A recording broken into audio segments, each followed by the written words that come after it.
அனைவருக்கும் வணக்கம். நேரிலால் நான், நேர்களுக்காக நான்.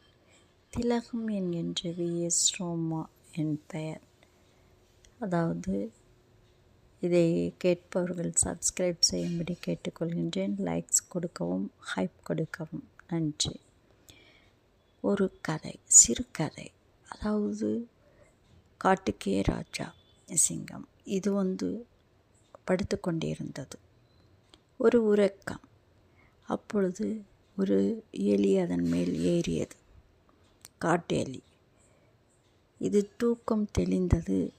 கோபப்பட்டு, சுண்டெலி, நீ என் மேல் ஏறிவிட்டாய், உன்னை கொன்று விடுவேன் என்றது. நீ என்னை கொன்று விடாதே, தயவுசெய்து வேண்டாம். நான் உனக்கு ஏதாவது உதவி வேண்டும் என்றால் ஓடோடி வருவேன் என்றது. சரி போ அப்படி என்று விட்டுவிட்டது.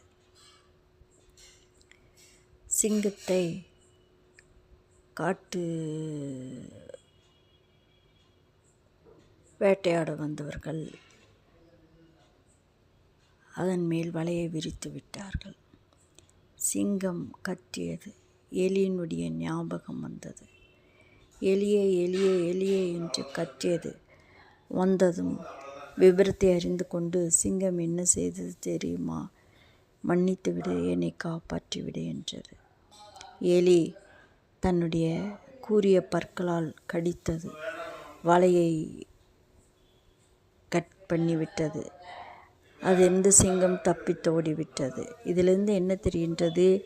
அதாவது ஆளுனுடைய சைஸை பொறுத்தோ அவளுடைய இதை பொறுத்தோ நாம் எடை போடக்கூடாது.